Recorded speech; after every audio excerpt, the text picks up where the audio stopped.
नमस्कार साथियों, mister Pandey academy में फिर से आपका एक बार स्वागत है। साथियों, जैसा कि आप सभी जानते हैं कि सीटेट की तैयारी इस चैनल के माध्यम से प्रारंभ कर दी गई है। आज का जो हमारा सेशन होगा, विषय होगा सीडीपी, और सीडीपी का ये प्रैक्टिस सेट यानी प्रैक्टिस सेट नंबर 2 होगा। इससे पहले प्रैक्टिस सेट 1 ऑलरेडी आपको प्लेलिस्ट में मिल जाएंगे। अगर अभी तक आपने उस वीडियो को नहीं देखा है तो सबसे पहले जाइए और उस वीडियो को देखिए। याद रखिएगा दोस्तों, ये नए सिलेबस पर आधारित जितने भी प्रश्न आपको दिए जाएंगे नए सिलेबस पर आधारित होंगे, यानी कॉन्सेप्ट बेस्ड टाइप्स क्वेश्चन होंगे, यानी समझ आधारित प्रश्नों के उत्तर ही हम लोग व्याख्या के सहित पढ़ेंगे। तो साथियों, बिना समय गंवाए हम लोग चालू करते हैं। प्रत्येक प्रश्न के प्रत्येक आंसर के बारे में जानने का जो प्रयास और लक्ष्य हमने निर्धारित किया है, हम साथ मिलकर उसके तरफ आगे बढ़ेंगे। चलिए साथियों, पहला प्रश्न की तरफ आगे बढ़ते हैं। देखिए, जैसे कि मैंने ऑलरेडी बताया है कि मैं ऑलरेडी पहले एक सेशन ले चुका हूं, उसमें मैंने 1 से लेकर 15 तक क्वेश्चन दिया था। यहां पर मैं 16 से लेकर 30 तक दूंगा सीडीपी का। चलिए पहला क्वेश्चन की तरफ आगे बढ़ते हैं। देखिए, वह अवस्था जब बच्चा तार्किक रूप से वस्तु और घटना के विषय में चिंतन प्रारंभ कर देता है। साथियों, मैं सबसे पहले आपको बताना चाहूँगा कि कल का मैंने एक सेशन लिया था, जिन सेशन का नाम था जीन पियाजे। याद रखिएगा, जिन्होंने जीन पियाजे अभी तक नहीं देखा है, इस प्रश्न का उत्तर वो नहीं दे पाएंगे। मैंने कल जीन पियाजे संबंधित पूरे टॉपिक को नए सिलेबस के आधारित संपूर्ण तरीके से समझाने का प्रयास किया है। तो इसलिए आप अगर उसे नहीं देखे हैं तो इसे पॉज कीजिए और सबसे पहले जीन पियाजे को देखिए। देखिए, जीन पियाजे एक ऐसा टॉपिक है, यानी उसमें से क्वेश्चन आपके कम से कम आएंगे तो 5 नंबर तो जरूर आएंगे, ठीक ना। 5 नंबर कहीं गए नहीं है, क्योंकि वो कॉन्सेप्ट बेस्ड तरीके से अपने भावों को व्यक्त किए हैं और वो हमें जानना जरूरी है, तभी हम प्रश्नों का उत्तर सही तरीके से दे पाएंगे। आइए, अगर आप उसे नहीं देखे हैं तो पहले जाइए देखिए। अगर आप देख लिए हैं, पहले से इस विषय में जानते हैं, तो कंटिन्यू कीजिए। आइए, पहला क्वेश्चन का जो हमारा आंसर होगा क्या हो सकता है, इसके बारे में जानने का प्रयास करते हैं। ध्यान रखिएगा, संवेदी प्रेरक अवस्था, यह अवस्था जो होता है 0 से 2 वर्ष का होता है। साथ ही साथ औपचारिक संक्रियात्मक अवस्था, यह अवस्था 11 वर्ष के बाद की अवस्था होती है, यानी 11 वर्ष के बाद और 15 वर्ष। पूर्व संक्रियात्मक अवस्था, इस अवस्था को क्या बोला जाता है, 2 से 7 वर्ष की अवस्था। और मूर्त संक्रियात्मक अवस्था जो 7 से 11 वर्ष की अवस्था होती है। ये 4 अवस्थाएं जीन पियाजे द्वारा प्रतिपादित की गई है और इन सारे अवस्थाओं को एक नाम से जाना जाता है। उसे हम लोग क्या बोलते हैं, संज्ञानात्मक विकास का सिद्धांत, जिसके बारे में मैंने अभी तुरंत डिस्कस किया कि जीन पियाजे के संज्ञानात्मक विकास का सिद्धांत जरूर देखिए। अगर नहीं देखिएगा आप क्वेश्चन में कहीं ना कहीं फंस जाइएगा। जैसे मैंने आपको बताया है कि 5 नंबर तो कंफर्म है, इसलिए आप बिना समय गंवाए उसको जरूर देखिए। प्लेलिस्ट में वो भी आपको उपलब्ध रहेगा। आइए साथियों, इस प्रश्न का उत्तर हम लोग लेते हैं। तो सबसे पहली बात मैं बताना चाहूँगा कि जब बच्चा तर्क रूप से वस्तु और घटनाओं के विषय में चिंतन प्रारंभ करता है, याद रखिएगा शुरुआत करता है, जब बच्चा शुरू करता है सोचना, तो वह अवस्था कौन सा होता है, मूर्त संक्रियात्मक अवस्था, यानी कॉन्क्रीट ऑपरेशनल स्टेज, जो आपके 7 से 7 to 11 वर्ष का होता है। अगले पॉइंट की तरफ चलते हैं, क्वेश्चन नंबर 17। ध्यान से देखिएगा, एक शिक्षक अपने लोकतांत्रिक स्वभाव के कारण विद्यार्थी को पूरी कक्षा में कहीं भी बिठाने की अनुमति देता है। याद रखिएगा, आप एक शिक्षक हैं और लोकतांत्रिक स्वभाव के कारण विद्यार्थी को कहीं भी बैठने की आपने अनुमति दे दी। कुछ शिक्षार्थी एक साथ बैठते हैं और चर्चा करते हैं, सामूहिक पठन करते हैं, कुछ चुपचाप बैठकर अपने आप में पढ़ते हैं, यानी वो कुछ चुपचाप बैठे हुए अपने आप में पढ़ाई कर रहे हैं। एक अभिभावक तुरंत आता है कक्षा में और यह देखने के बाद उसे पसंद नहीं आता है, यह विधि व्यवस्था आपके द्वारा जो विधि व्यवस्था अपनाई गई है, यह अभिभावक को पसंद नहीं आता है। इस स्थिति से निपटने में निम्न में से कौन सा तरीका सबसे बेहतरीन हो सकता है, यानी यहाँ पर 4 बिंदु जो दिए गए हैं उसमें से सबसे बेहतरीन तरीका आपके मद्देनजर में क्या हो सकता है। यानी कहने का मतलब है कि उस अभिभावक को किस तरीके से आप मोटिवेट कर सकते हैं, किस तरीके से समझाने में आप सफल हो सकते हैं। आइए देखते हैं अभिभावक का क्या निर्णय हो सकता है और हमें कैसे करना चाहिए। एक एक पॉइंट को समझने का प्रयास करते हैं। अभिभावक को प्रधानाचार्य से शिकायत करनी चाहिए। जाहिर सी बात है, अगर शिकायत करेगा तो कर सकता है, लेकिन देखते हैं अगला भी पॉइंट क्या है। अगला पॉइंट ये कह रहा है कि क्या अभिभावक को प्रधानाचार्य से अनुरोध करना चाहिए कि वे उनके बच्चों को अनुभाग बदल दें, यानी जिस जगह पर वो बैठा हुआ है उस जगह सीटिंग प्लान को चेंज कर दें, या फिर अभिभावक को शिक्षक पर विश्वास व्यक्त करना चाहिए और शिक्षक के साथ समस्या पर चर्चा करनी चाहिए, या फिर अभिभावक को उस विद्यालय से अपने बच्चे को निकाल देना चाहिए। तो देखिए साथियों, सबसे इंपॉर्टेंट बात, एक अभिभावक को एक शिक्षक के ऊपर भरोसा होना चाहिए, सबसे इंपॉर्टेंट बात। क्योंकि आप जानते हैं कि घर के अलावा बच्चा अगर कहीं ज्ञानात्मक पठन और पाठन की प्रक्रिया अपनाता है तो वह होता है विद्यालय। और विद्यालय में जिसके द्वारा यह पाठन प्रक्रिया को दिया जाता है वह शिक्षक होता है, यानी एक शिक्षक फैसिलिटेटर का काम करता है, ठीक ना। तो फैसिलिटेटर का काम अगर शिक्षक करता है तो शिक्षक पर भरोसा एक अभिभावक को रखना चाहिए। तो इस प्रश्न का उत्तर जो जाएगा पॉइंट नंबर 3 में जाएगा, यानी अभिभावक को शिक्षक पर विश्वास व्यक्त करना चाहिए। साथ ही साथ शिक्षक के साथ समस्या पर चर्चा करनी चाहिए कि मेरा बच्चा ऐसा है, इस तरीके से था, पहले ऐसे था, पहले वैसे था, अब ऐसा हो गया है। तो एक शिक्षक और एक अभिभावक के बीच में जो एक रिश्ता बनेगा, किसके माध्यम से? बच्चे के माध्यम से, वह बहुत ही पॉजिटिव होगा। तो ये ऑप्शन नंबर 3 के साथ यह प्रश्न का उत्तर जाता है। अगला पॉइंट की तरफ बढ़ते हैं, यानी पॉइंट नंबर 18। देखिए 18 नंबर क्वेश्चन ये कह रहा है कि सीखने के अंतर्दृष्टि सिद्धांत को किसने बढ़ावा दिया। पहली बात है, देखिएगा बहुत अच्छा क्वेश्चन है और ये फैक्ट वाइज क्वेश्चन है। पहले यानी 2011 से 2021 तक ऐसे प्रश्नों का उत्तर ज़्यादा मिलने की चांसेस थे, लेकिन 2022 में थोड़ा सा पैटर्न चेंज होने की वजह से चांस कम हो गए, लेकिन फिर भी हम इसे जानने का प्रयास करेंगे कि इसका आखिर उत्तर क्या होगा और क्या हो सकता है। पहली बात देखिए, सीखने की अंतर्दृष्टि सिद्धांत, फैक्ट, पहला चीज डायरेक्ट आंसर की तरफ चलते हैं, ठीक ना। गेस्टाल्ट सिद्धांतवादी इसका आंसर होगा, लेकिन अब थोड़ा सा गेस्टाल्ट के बारे में जानने का प्रयास करते हैं, थोड़ा सा नॉलेज ले लेते हैं ताकि आपको कंसेप्ट जो हो क्लियर हो जाए। गेस्टाल्ट क्या है, पहली बात ध्यान रखिएगा। गेस्टाल्ट जो सिद्धांत है वह सिद्धांत सबसे पहले अगर बात की जाए कि गेस्टाल्ट किसने ये सिद्धांत दिया है तो ठीक ना, कोहलर ने, याद रखिएगा, कोहलर ने दिया। और इन्होंने किस पर किया था, याद रखिएगा, चिंपैंजी यानी वनमानुस पर, याद रखिएगा इसे, चिंपैंजी पर यह उन्होंने इसका क्या किया था, शोध किया था। और उन्होंने पाया कि इसमें क्या मिला, इसका उद्देश्य क्या था, इसका मोटो क्या था, कि जब तक समस्या दिखाई नहीं पड़ती। देखिए इस सीखने की अंतर्दृष्टि सिद्धांत का जो मोटो है मैं वो आपको बता रहा हूँ, यानी गेस्टाल्ट सिद्धांतवाद में उनका मोटो क्या था कि जब तक समस्या दिखाई नहीं पड़ती तब तक उसका हल नहीं निकलता है। और इसीलिए उन्होंने चिंपैंजी के ऊपर यह शोध किया था। एक बॉक्स बनाया था, उस बॉक्स में तरह तरह के छोटे छोटे बॉक्स उन्होंने दे दिए थे, ऊपर एक केला लटका दिया था। और चिंपैंजी का जब भूख अत्यधिक लगना चालू हुआ तो उसने क्या कि एक बॉक्स के ऊपर एक बॉक्स रखा और अचानक वो केले तक पहुंच गया और खा लिया। तो कहने का मतलब ये है कि जब तक समस्या दिखाई नहीं पड़ती तब तक उसका हल नहीं निकलता। और ये सिद्धांत किसने दिया था, कोहलर ने दिया था। कोहलबर्ग नहीं, याद रखिएगा, कोहलर और कोहलबर्ग दो हैं। तो यहाँ पर याद रखिएगा गेस्टाल्ट का सिद्धांत किसने दिया था, कोहलर ने दिया था। और कोहलबर्ग का नाम बिल्कुल मत लीजिएगा, ठीक ना। आगे चलते हैं, साथ ही साथ इसको इंग्लिश में एक नाम जानते हैं, इनसाइड थ्योरीज के नाम से बोलते हैं, ठीक ना। इसको भी आप लोग याद कर लीजिएगा, ठीक ना। इनसाइड थ्योरी के नाम से भी जाना जाता है, तो बेहतर होगा कि इनसाइड थ्योरी ही याद रखिएगा क्योंकि एक ही नाम है उसका, और हिंदी में अनेक नाम मिलेंगे लेकिन आपको इंग्लिश में एक ही नाम मिलेगा, इनसाइड थ्योरी। तो इनसाइड थ्योरी का मेन मोटो आपने समझ लिया कि जब तक समस्या दिखाई नहीं पड़ती तब तक उसका हल नहीं होगा। और इस सिद्धांत का प्रतिपादन किसने किया था, यानी किसके द्वारा यह सिद्धांत आपको दिया गया है, तो कोहलर के द्वारा दिया गया है, ठीक ना। चलिए आगे बढ़ते हैं। अब अगला जो पॉइंट है इसमें इसके बारे में भी थोड़ा सा देख लेते हैं, ठीक ना। पावलोव के बारे में, जैसे कि मैंने आपको बताया था इससे पहले भी पावलोव के बारे में, जब पहला मैं आपको कराया था सेट, उसमें पावलोव का जिक्र मैंने दिया था। एक बार और मैं आपको याद दिलाना चाहूँगा कि पावलोव का जो सिद्धांत है वह किस पर आधारित है, अनुकूलित अनुक्रिया का सिद्धांत पर आधारित है। अनुकूलित, याद रखिएगा, अनुकूलित अनुक्रिया पर आधारित है, ठीक ना, सिद्धांत आधारित है। याद रखिएगा इनका क्या निष्कर्ष था, इनका निष्कर्ष स्पष्ट रूप से यही था कि यदि लंबे समय तक स्वाभाविक तथा अस्वाभाविक, ठीक ना, उद्दीपन एक साथ प्रस्तुत किए जाएं तो व्यक्ति अस्वाभाविक जैसे अनुक्रिया करने लगता है, जिसे अनुकूलित या अनुबंधन अनुक्रिया भी कहते हैं, ठीक ना। अगला टॉपिक है हमारा जिन पे आज है, जिनको मैंने ऑलरेडी दिया है, संज्ञानात्मक विकास का सिद्धांत। और वाइगोस्की जो हमारे हैं, इन्होंने कौन सा सिद्धांत दिया था, सामाजिक सांस्कृतिक सिद्धांत। तो मेरे ख्याल से पॉइंट नंबर 1, 2, 3, 4 इन तीनों जो मनोवैज्ञानिक के जो सिद्धांत है आपको मैंने स्पष्ट तरीके से समझाने का प्रयास किया। अगर ना आए तो एक बार और जाके वॉच जरूर कर लीजिएगा। चलिए साथियों, अगले पॉइंट की तरफ हम लोग बढ़ते हैं। क्वेश्चन नंबर 19, ध्यान से देखिएगा। बच्चे के बौद्धिक विकास के 4 विशिष्ट अवस्थाओं को पहचानिए। यहाँ अब 4 अवस्थाएं किसने दिया था, तो यह अवस्थाएं किसने दिया था, जिन पियाजे के द्वारा दी गई है।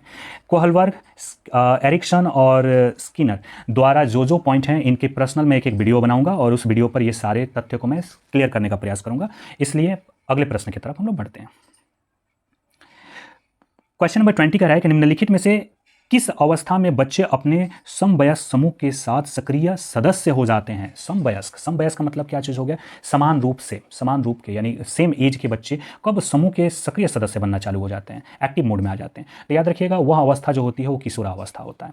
किशोरावस्था में बच्चा जो होता है सक्रिय समूह का सदस्य बन जाता है, ठीक ना। वो अपने समूह के लिए लड़ेगा, झगड़ेगा, तोड़ेगा, यानी कहीं भी कर गुजरने के लिए वो तैयार रहेगा। तो वह कौन सा समय रहेगा? किशोरावस्था। और किशोरावस्था को उफान की अवस्था भी बोला जाता है, ठीक ना। सबसे खतरनाक आयु का भी अवस्था अगर कोई बोला जाता है तो वह है किशोरावस्था। आगे बढ़ते हैं क्वेश्चन नंबर 21 की तरफ। अब यहाँ पर प्रश्न ये उठता है कि बच्चे की सीखने की प्रक्रिया में उसके माता पिता की कौन सी भूमिका होती है? ध्यान रखिएगा, माता पिता की भूमिका बच्चे के सीखने में या फिर उसके परवरिश में, उसके डेवलपमेंट में बहुत अहम योगदान होता है। लेकिन किस प्रकार का होता है, यह प्रश्न आपसे किया गया है। 4 आपके पॉइंट दिए गए हैं, इसमें से कौन सा सही है ये बिल्कुल आप मुझे बताइएगा। चलिए, तो यहाँ पर हम लोग देख लेते हैं। नकारात्मक बिल्कुल नहीं, सहानुभूतिपूर्वक बिल्कुल नहीं, अच्छा तटस्थता भी बिल्कुल नहीं। तो बच्चा क्या? ऑप्शन नंबर 2 यानी अग्रणमुखी, यानी हमेशा आगे की तरफ प्रोत्साहित करने का जो कार्य माता पिता का होता है, वहीं एक विशेष भूमिका बच्चों की मानसिक शारीरिक प्रक्रिया के लिए अहम माना जाता है। चलिए क्वेश्चन नंबर 22 की तरफ हम आगे बढ़ते हैं।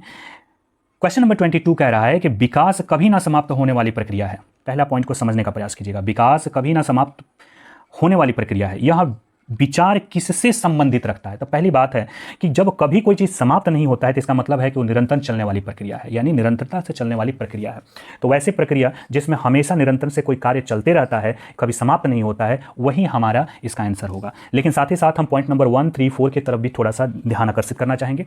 अंतः संबंधित सिद्धांत, जब अंतः संबंधित सिद्धांत कब आता है? जब एक दूसरे के साथ को रिलेशन बनाकर किसी कार्य को करने का प्रयास किया जाता है, उसे अंतः संबंधित सिद्धांत में रखा जाता है। साथ ही साथ अंतः क्रिया, जब एक दूसरे के साथ समावेशित होकर कोई काम किया जाता है, उसको हम लोग अंतःक्रिया के सिद्धांत में रखते हैं। और एकीकरण सिद्धांत, मतलब सिर्फ एक ही दिशा में फोकस करके कोई कार्य किया जाता है, उसे एकीकरण सिद्धांत में रखा जाता है। मेरे ख्याल से इस पॉइंट को आप अच्छे तरीके से समझ गए होंगे। अगले चलते हैं अगले प्रश्न के ऊपर।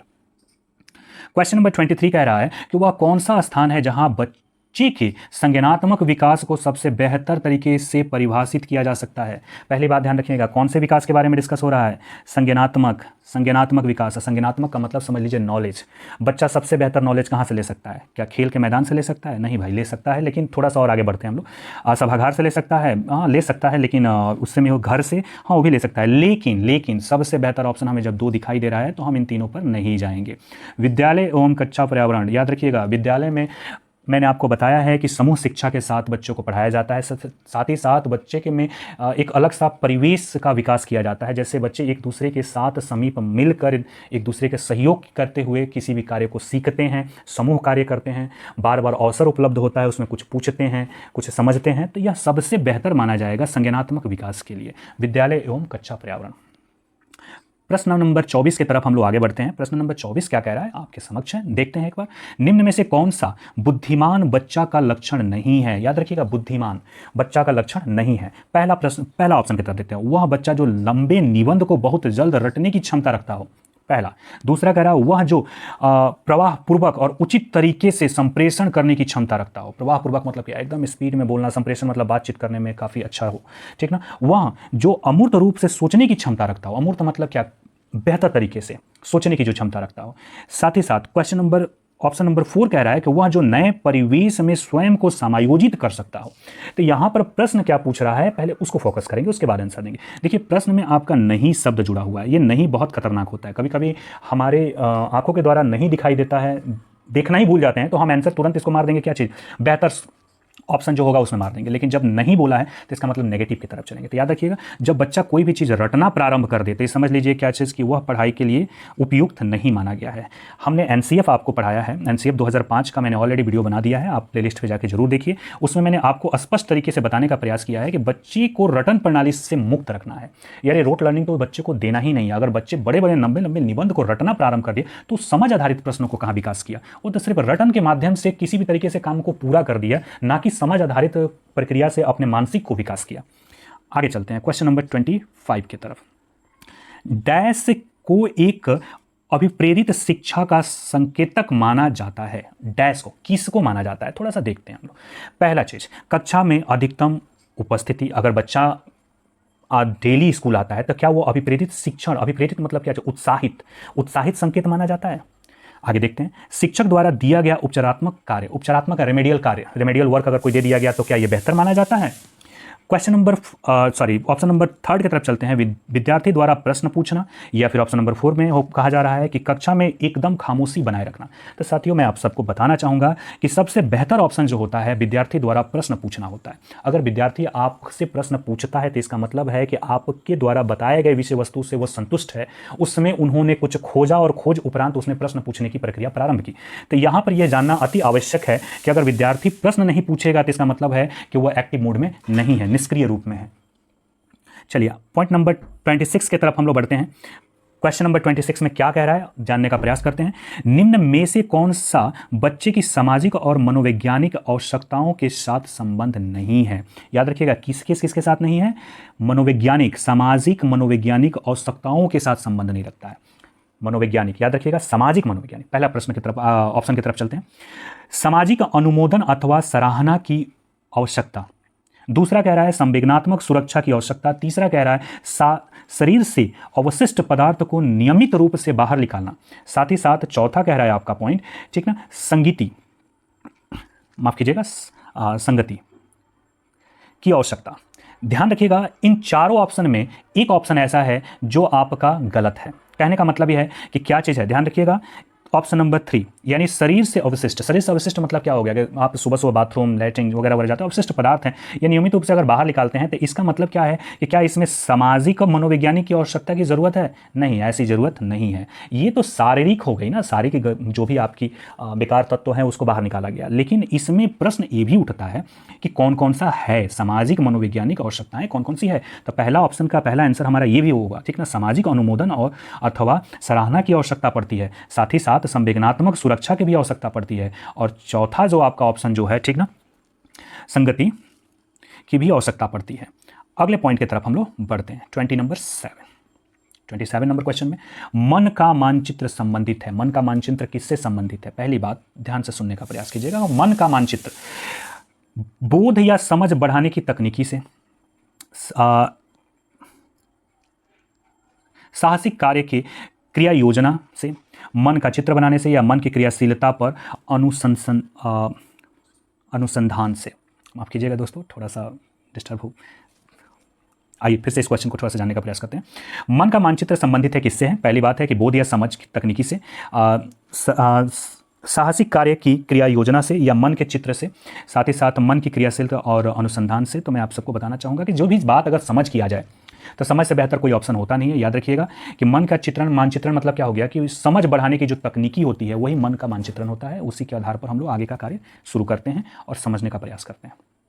क्वेश्चन नंबर 28 कह रहा है कि विशेष रूप से प्राथमिक स्तर पर, याद रखिएगा किस रूप से, प्राथमिक स्तर पर, इस बात को नोट करके रखिएगा, विद्यार्थी को सीखने संबंधित समस्याओं को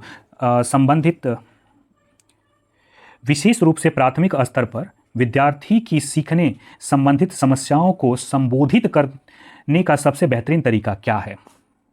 देखते हैं प्रत्येक का उत्तर क्या हो सकता है। अक्षमता के अनुरूप विभिन्न शिक्षण पद्धति का प्रयोग करना। महंगी और चमकदार सहायक, बिल्कुल नहीं भाई, कोई भी चीज़ महंगा होगा देकर लालच थोड़ी बढ़ाना है। सरल रोचक सहायक सामग्री, हाँ ये बन सकता है। क्वेश्चन नंबर 4 कराए कहानी और कविता पद्धति का प्रयोग करें, हाँ ये भी ठीक है। लेकिन याद रखिएगा इन दोनों का जो आंसर है ये इसमें समाहित हो जा रहा है। यानी अक्षमता, यानी अगर बच्चे के अंदर कोई चीज़ की अक्षमता है उसके अनुरूप विभिन्न शिक्षण पद्धति का प्रयोग करना आवश्यक होता है। हम उसे बार बार तरीके से पढ़ाने का प्रयास करेंगे। जिस तरीके से सीखने का प्रयास करेगा हम उस तरीके से सिखाने का प्रयास करेंगे और उससे समझाने का प्रयास करेंगे ताकि वो आपकी विषय वस्तु को, आपकी कथित बातों को, आपके द्वारा पढ़ाए गए हर एक पॉइंट को अच्छे तरीके से समझ पाए। क्वेश्चन नंबर 28 कह रहा है कि पियाजे के अनुसार निम्नलिखित में से कौन सी अवस्था बच्चे के अमूर्त संकल्पनाओं विषय की तार्किक चिंतन करना आरंभ कर देता है? अब ध्यान रखिएगा, आरंभ कर देता है तो मैं आपसे बार बार ये कर रहा हूं, ठीक ना, प्रारंभ करना और आरंभ करना दोनों में अलग अलग पॉइंट है। अगर प्रारंभ की बात करें, याद रखिएगा प्रारंभ की बात करें तब तो ये होगा, अगर आरंभ की बात करें तब तो आपका ऑप्शन नंबर 2 होगा। याद रखिएगा, ठीक ना, प्रारंभ करता है तो वो कौन सा होता है? Concrete operational stage. लेकिन जब आरंभ करता है तो वो फॉर्मल ऑपरेशनल स्टेज हो जाता है, यानी औपचारिक सक्रियात्मक अवस्था। तो इसका ऑप्शन जाएगा 2। क्वेश्चन नंबर 30 और ये आपका अंतिम प्रश्न है। चलिए देखते हैं इसमें क्या कहा जा रहा है। निम्न में से कौन सा शिक्षार्थियों के सृजनात्मकता का पोषण करता है। देखते हैं क्या प्रश्न का उत्तर हो सकता है। अच्छी शिक्षा के व्यवहारिक मूल्यों के लिए विद्यार्थी का शिक्षण। प्रत्येक शिक्षार्थी को अंतर्जात प्रतिभाओं का पोषण करना एवं प्रश्न करने की अवसर उपलब्ध कराना। मैं आगे की तरफ बढ़ूंगा ही नहीं साथियों। क्यों? क्योंकि बच्चा में जब अवसर देना प्रारंभ अगर कर दिया तो जाहिर सी बात है वही आपका परफेक्ट आंसर होगा। याद रखिएगा कि अगर बच्चे में कोई भी सृजनात्मकता अगर लानी है तो उसे ज़्यादा से ज़्यादा अवसर दें, ज़्यादा से ज़्यादा करने में शामिल करें। यानी ठीक ना, कहा जाता है ना कि अभी मैंने आपको बताया था ठीक ना, लर्निंग बाय डूइंग, यानी करके सीखने पर हमें जोर देना है। एनसीएफ 2005 भी कहता है कि आप बच्चे के से ज़्यादा एक्टिविटी कराएं, बच्चे को ज़्यादा से ज़्यादा अवसर दें और उसी आधारित आपको हमेशा कार्य करते हुए चलना है ताकि बच्चे खुद से सीखने का ज़्यादा प्रयत्न करें, खुद से ज़्यादा सीखें।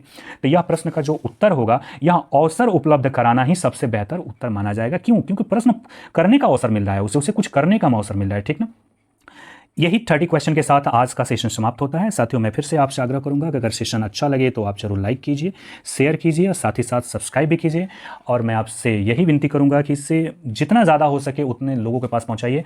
वीडियो के साथ बने रहिए, मैं एक एक पॉइंट को आपके समक्ष लाते रहूँगा और कोशिश मेरा यही रहेगा कि बेहतर से बेहतर शिक्षा आप सबके समक्ष मैं लाकर उपस्थित रखूँ। तब तक बने रहिए मिस्टर पांडे अकेडमी के साथ। मिलते हैं फिर नेक्स्ट सेट में नेक्स्ट टॉपिक के साथ। जय हिंद।